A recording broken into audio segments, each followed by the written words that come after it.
This is a question that most photographers will ask themselves at some stage. Do I shoot raw images or JPEG? In another video, we've looked at selecting raw files like these from the camera menu, or maybe high resolution JPEG. But of course we can also shoot one of each if we wish, but I think that's more of a personal choice.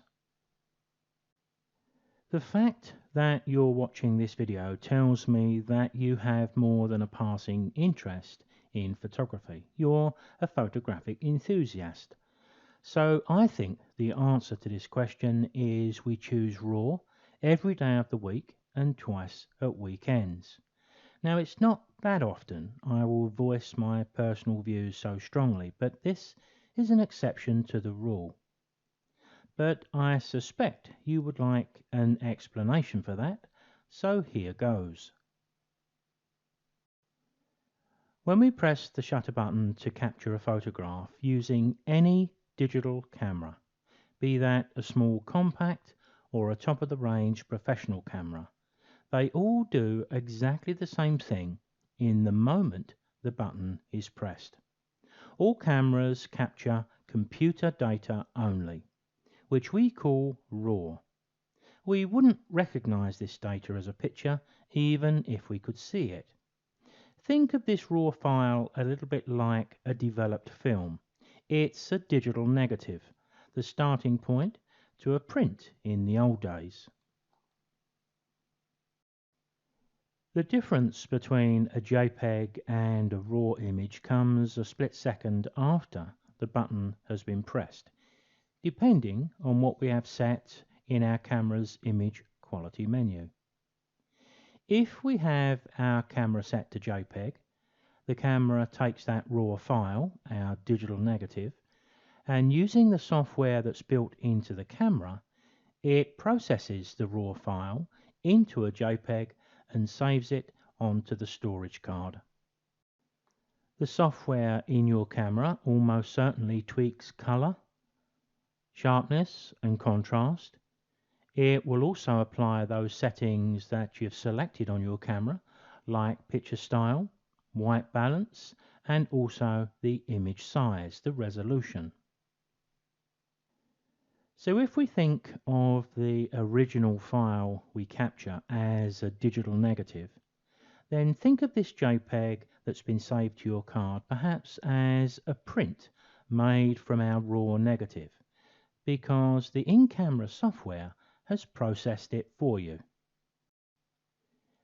When we have the raw option selected on our camera, it does nothing to the image at all. That's the whole point of RAW. It just saves the raw computer data onto our storage card. We cannot see our raw image other than as a small thumbnail on the camera's LCD or within software on our computer designed to allow manipulation of raw files. Image editors like Photoshop, Lightroom, Elements, and others. So if we think of JPEGs as our camera making a print from our digital negative for us, RAW just saves the negative because that's what we've told the camera to do. We've effectively said, do nothing, leave everything to us. Now let's assume that sometime later we decide that the image we've shot needs editing. With a JPEG, we're now seriously limited. It's rather like making that print, as I said earlier, and then scanning the print and trying to edit that. Yes, of course we can do that up to a point, but what we can do is extremely limited and nearly always makes the photo worse from a quality point of view. With a RAW file, we have the original untouched digital negative available for editing. The latitude for change that we have with this RAW file in comparison to the JPEG is enormous. Any enthusiastic photographer who does not take advantage of the exposure latitude that RAW offers needs to have some very, very good reasons for doing so. It's really too good to ignore. But a question we may want to ask is, are there any disadvantages to shooting RAW? You will have to edit every image. After all, we've told our camera to do nothing. So even if we capture a really good exposure, we may find that the color and contrast will still need some editing. Then again, as an enthusiast, you're likely to want to do this with JPEGs too, and you would do a much better job on the raw image rather than the JPEG. Image editing software like Photoshop and Lightroom does offer bulk changes to a number or even a folder of images, so this really isn't an issue for most enthusiasts. One thing to remember if you select to shoot raw images, some of the preferences that we may have selected on our camera will be irrelevant. For example, if we set our camera's white balance to cloudy, it won't make any difference in the raw file when we get it onto the computer, because we can select any white balance we want after the image is taken. If you shot images and set the camera to black and white, which many allow you to do, you will see the black and white on the camera's LCD, and the image will probably open up in your image editor as a black and white. But because it's a raw file, you will still have access to full color. It would be the same with picture style and even aspect ratio. Your camera may allow you to select 16:9 aspect ratio, but in your raw editor, you will be presented a 16:9, but the full standard aspect ratio your camera delivers is still available to you. It's the best of all worlds, really, or in that old saying, we can have our cake and eat it. One way to be able to demonstrate the exposure latitude difference between a JPEG and a RAW file is with a physical demonstration of two identical images. And if you look into Photoshop's bridge here, you can see I've got just that. The one on the right is a RAW file, the one on the left is a JPEG. Although I'm going to use Photoshop and Adobe Camera Raw, any RAW editing program will be able to do what I'm about to show here. It's not the image editing software that's the vital thing.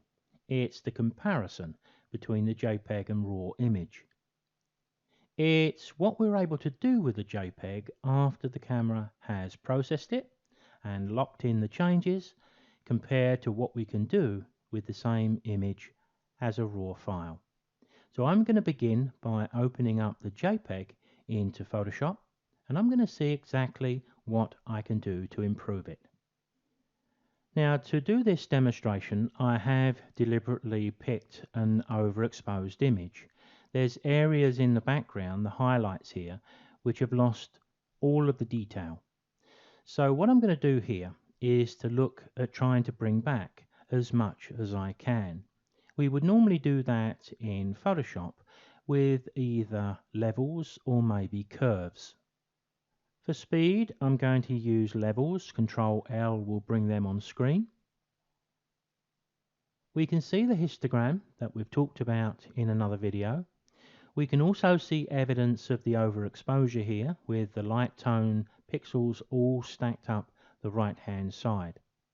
So I've got to use these two sliders here to try to improve matters. This is the mid-tone slider, but you can see I can go an enormous distance here, and even then I've still got burnt out highlights in very many places.